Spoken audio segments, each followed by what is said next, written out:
오늘 말씀의 제목은 예수님께서 전하신 복음, 하나님 나라입니다. 예수님께서 전하신 복음, 하나님 나라.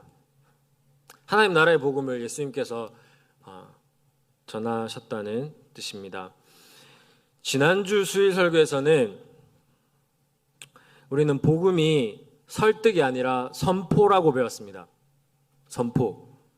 복된 소식, 가장 기쁜 소식이 올바르게 그리고 편만하게 전 세계에 골고루 편만하게 선포되어야 함을 우리는 그 말씀을 통해서 다시 느낄 수 있었습니다.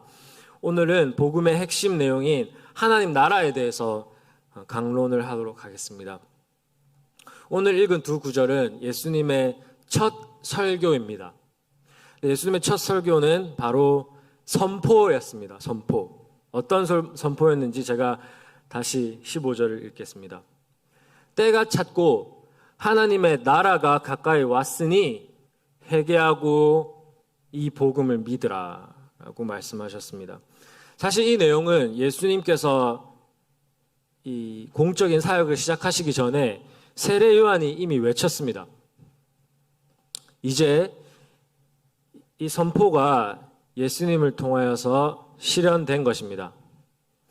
예수 그리스도를 통하여서 하나님의 나라가 이 땅에 임한 것입니다. 아멘. 할렐루야. 한 번 더 선포하겠습니다. 예수 그리스도를 통하여서 하나님의 나라가 이 땅에 임한 것입니다. 아멘. 우리가 이 나라를 향해서 가고 있잖아요. 겨자씨, 제가 실제로 본 적 없는데 사진에서 봤습니다. 겨자씨가 아주 작던데 그 작은 겨자씨처럼 아주 작게 시작된 하나님의 나라이지만 분명히 그 나라는 이 땅에 임하였습니다.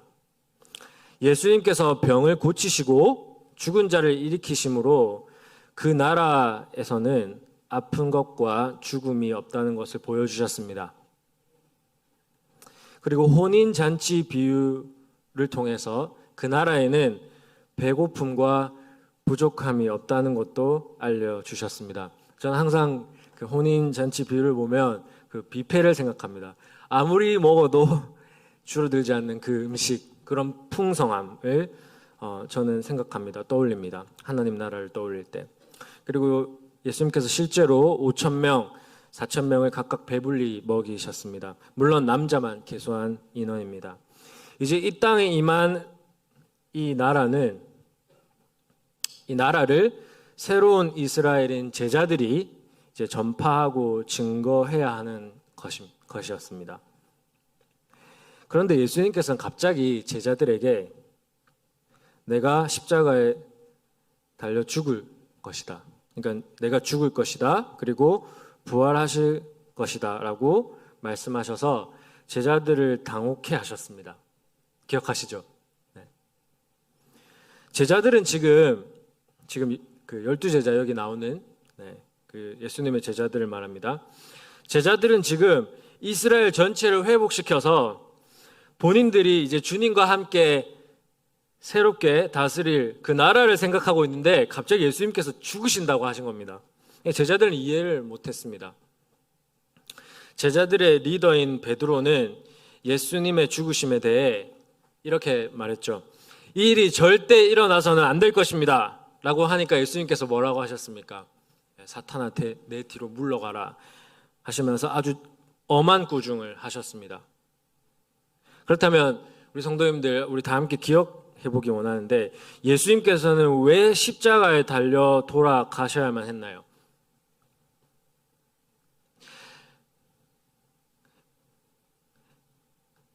하나님의 나라가 이 땅에 와서 이제 쉽게 뭔가 더욱더 강력하게 이 나라를 세워가시면 됐는데 왜 십자가에 달려 돌아가셔야만 했나요? 가장 쉬운 대답은 우리의 신앙 고백처럼 나의 죄를 대신 지고 돌아가신 것입니다. 하지만 우리는 이 예수님의 대속 사역을 인간 개인의 구원으로만 축소시키면 안 될 것입니다. 여러분, 예수님의 등장에 대해서 사도 요한은 이렇게 말했습니다. 보라, 세상 죄를 지고 가는 하나님의 어린 양이로다. 즉 그분은 온 세상의 구원자이십니다. 나 개인의 구원자일 뿐만 아니라 온 세상의 구원자이십니다. 그래서 우리가 지금도 복음이 전해지지 않은 그 곳에 그 사람들에게 복음 들고 가야 하는 것입니다. 성경 안에서 그 증거를 찾으면 그분은 새 이스라엘, 즉 새로운 하나님의 백성을 이 땅에 구성하시기 위해 마치 출애굽 때 유월절 양처럼 피를 흘리신 것입니다. 그래서 사도 요한이 보라 세상 죄를 지고 가는 하나님의 어린 양, 유월절 어린 양이로다라고 한 것입니다. 그리고 이것이 끝이 아니라 이제 시작입니다. 구약의 선지자들이 다 하나같이 증거했던 그 메시아로서 예수님은 고난을 받으신 것입니다. 이사야 선지자는 예수님을 고난받는 종이라고 불렀습니다. 이 시간 우리 다 함께 이사야서 한번 가겠습니다. 이사야서 53장입니다.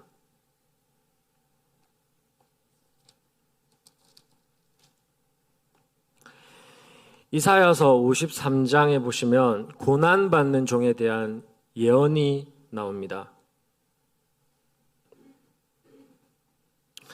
이사야서 53장 5절과 6절을 우리 함께 읽었으면 좋겠습니다. 시작. 그가 찔림은 우리의 허물 때문이요 그가 상함은 우리의 죄악 때문이라. 그가 징계를 받았으므로 우리는 평화를 누리고 그가 채찍에 맞음으로 우리는 나음을 받았도다. 우리는 다 양 같아서 그릇 행하여 각기 제 길로 갔거늘 여호와께서는 우리 모두의 죄악을 그에게 담당시키셨도다. 아멘. 여기서 그는 바로 고난받는 종입니다. 52장 13절 그 앞에 보시면 지금 53장 우리가 폈지 않습니까? 52장 13절에 보시면 보라 내 종이 여기 나왔죠. 이게 고난받는 종. 이 고난받는 종은 구약 성경에서는 메시아로 불리고 신약 성경에서는 그리스도라고 부릅니다. 왜냐하면 메시아는 히브리어 단어이고 그리스도는 그리스어 혹은 헬라어 단어이기 때문입니다. 그 뜻은 둘 다 기름 부음을 받은 자. 즉 예수님께서는 하나님의 선택을 받아 고난받는 종의 모습으로 십자가를 지신 것입니다.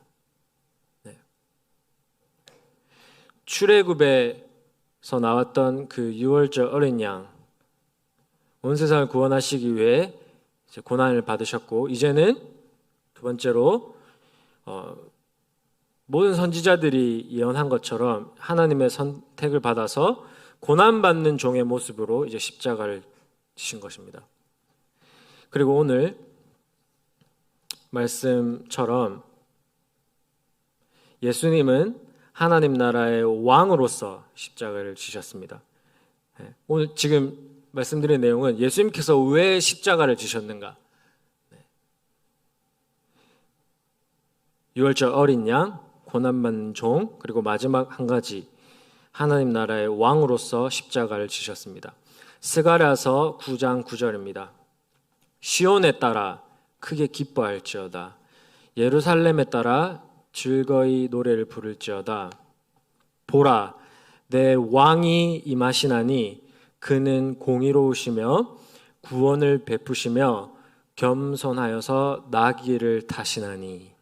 다시 한번 읽어드리면 보라, 내 왕이 임하시나니 그는 공의로우시며 구원을 베푸시며 겸손하여서 나귀를 타시나니. 스가랴가 예언했던 내용입니다. 예수님께서 언제 나귀를 타셨습니까? 다 기억하시죠? 십자가를 지시러 예루살렘 성으로 입성하실 때였습니다. 그때 자신이 왕이신 것을 온 천하에 드러내신 것입니다. 이스라엘 백성들은 그때 당시에 호산나 외치면서 찬양했습니다. 그죠? 호산나 우리를 구원하소서라는 뜻인데 왕을 영접한 것입니다. 그 골고다 언덕에서 십자가를 지심으로 예수님께서는 자신이 왕이신 것을 만천하에 드러내신 것입니다. 그뿐 아니라 빌라도, 본디오 빌라도는 유대인의 왕이라는 패를 써서 십자가에 붙였습니다. 기억하시죠? 네. 빌라도는 몰랐는데요. 이스라엘 사람들은 알고 있었습니다. 이스라엘 왕이 곧 온 세상의 왕이신 것을. 하나님께서 다윗에게 주신 그 언약이 바로 예수님을 통해서 이루어진 것입니다. 다윗 언약 아시죠? 지난 금요일 때였나? 우리 다윗 목사님 설교하실 때 이야기하셨는데 하나님께서 이 땅에 영원한 나라를 세울 것인데 그 나라는 다윗의 자손을 통해서 세워질 거라는 약속이었습니다. 그래서 여기까지의 결론은 예수님의 탄생과 죽으심과 그 부활이 바로 하나님 나라와 연관이 있다는 것입니다. 이 땅에 세워진 하나님의 나라와 연관이 있다는 것입니다.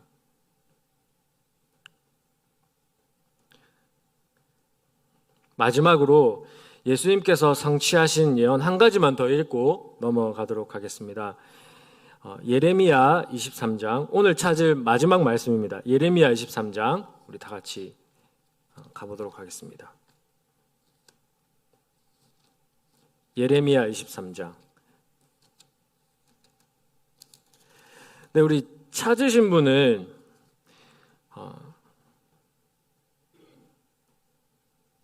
혹시 여러분의 성경책에는 23장의 제목이 무엇으로 되어 있습니까? 네, 한 분만 찾으셨나요? 자, 다시요. 여러분의 성경책에는 예레미야 23장의 제목이 무엇입니까? 한번 크게. 미래의 왕 메시아라고 쓰여져 있습니다. 그렇죠? 5절과 6절 제가 읽겠습니다. 여호와의 말씀이니라. 보라, 때가 이르리니 내가 다윗에게 한 의로운 가지를 일으킬 것이라. 그가 왕이 되어 지혜롭게 다스리며 세상에서 정의와 공의를 행할 것이며 그의 날에 유다는 구원을 받겠고 이스라엘은 평안히 살 것이며 그의 이름은 여호와 우리의 공의라 일컬음을 받으리라. 여기서 여호와 우리의 공의는 여호와 우리의 정의로우신 구원자로도 읽을 수 있습니다. 이 예언도 예수님께서 성취하신 것입니다. 그래서 우리가 깨달을 수 있는 게 구약과 신약은 하나입니다. 이처럼 우리 예수님은 유월절 어린 양으로서 그리고 고난받는 종으로서 마지막으로 이 땅에 이루어질 하나님 나라의 왕으로서 십자가를 지신 것입니다. 여기까지 우리가 살펴본 바는 예수님께서 전하신 복음은 바로 하나님 나라의 복음인 것입니다. 그리고 그 나라를 자신의 사역으로 세우셨다는 것입니다. 특별히 제가 아까 언급하지 않은 부분인데 귀신을 내쫓는 사역으로 말미암아 사탄의 멸망의 때가 왔다는 것도 보여주셨습니다. 귀신을 쫓아내심으로써. 그리고 죽음에서 부활하심으로 이 창조 세계에 드리워져 있던 죽음의 권세를 멸하신 것입니다. 죽음은 우리의 마지막 적인데 그것 또한 멸하셨습니다. 우리가 감사할 이유가 바로 여기에 있는 것입니다. 감사하면서 살아갈 이유가. 이것이 우리가 믿는 바로 그 복음입니다. 할렐루야. 이제 그러면 복음에 합당한 삶에 대해서 이야기할 차례입니다.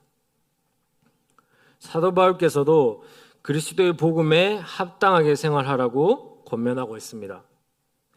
이에 대한 자세한 권면들은 당연히 우리가 신약 성경을 열심히 읽으면 알 수 있습니다. 제가 성경을 읽으면서 의식적으로 노력하는 것이 하나 있습니다. 이제 신약 성경을 읽을 때 항상 예수님의 가르침을 먼저 보는 것입니다. 사도들의 가르침보다 예수님의 가르침을 먼저 살펴보는 것입니다.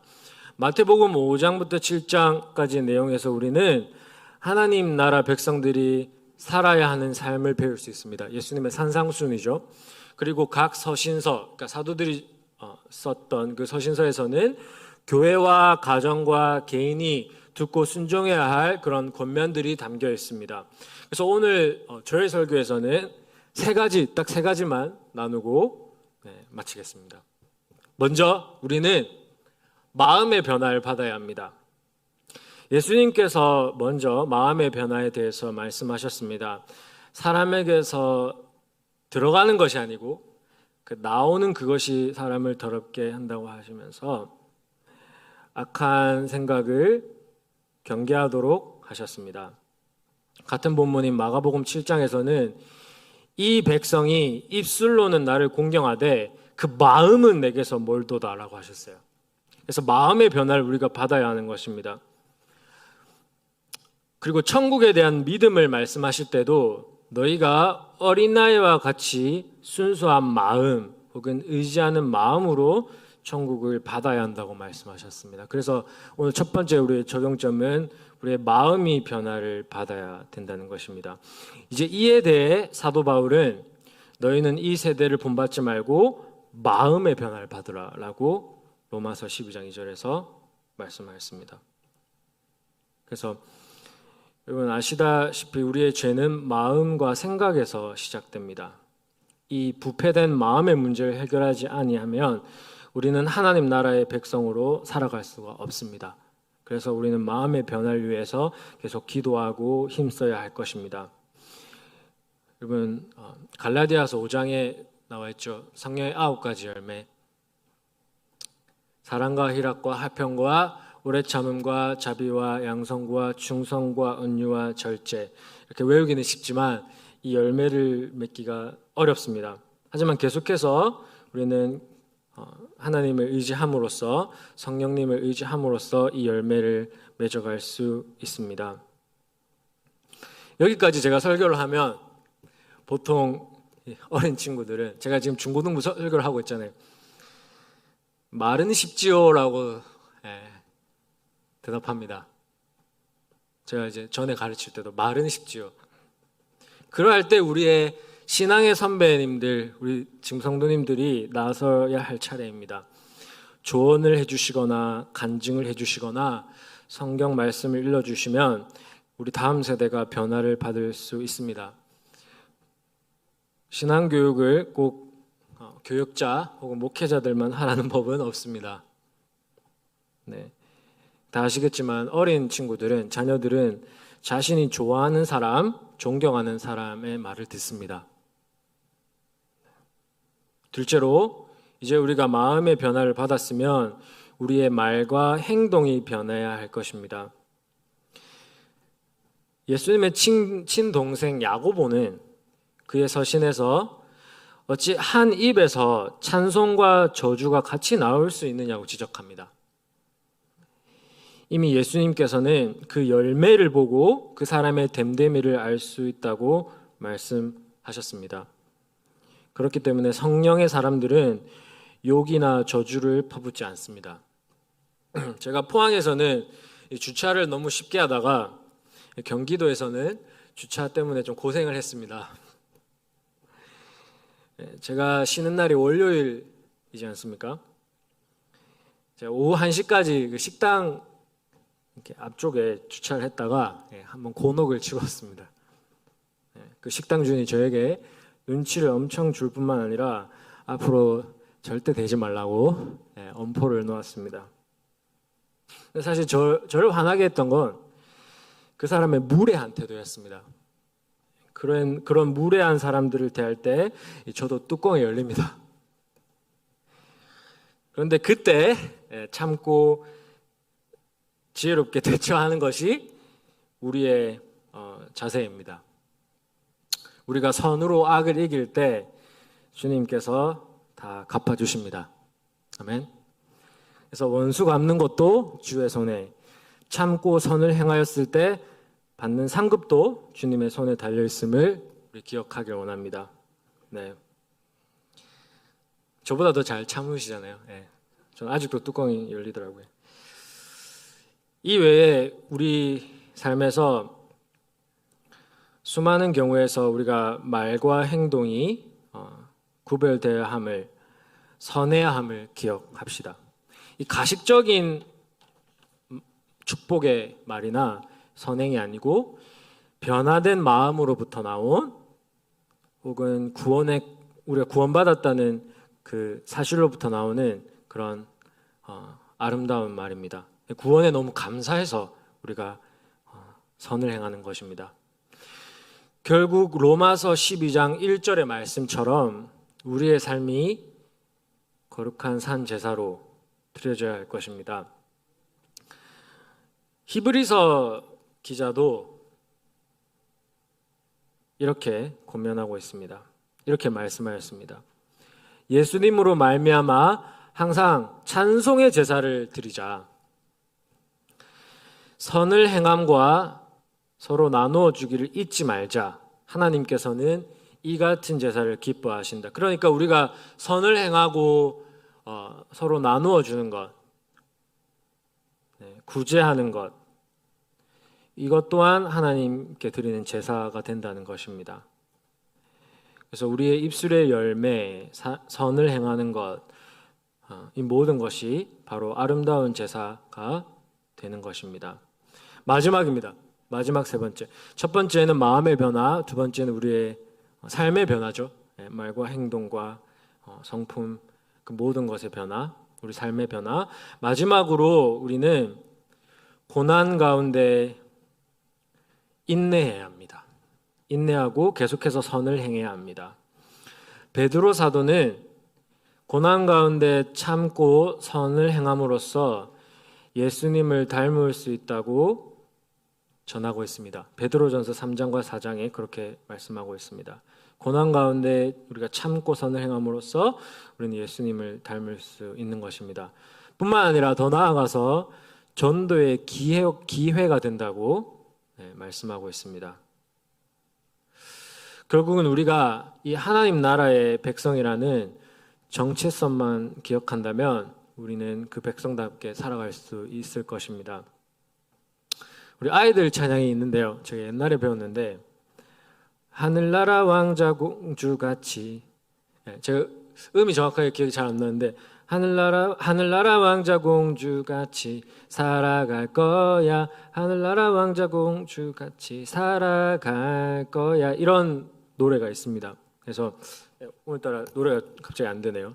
하늘나라 왕자 공주같이 살아갈 거야. 이런 이제 노래가 있는데 우리가 하늘나라 왕자 공주처럼 살아가야 하는 것입니다. 그렇게 멋있게 아름답게. 네. 오늘 말씀의 결론은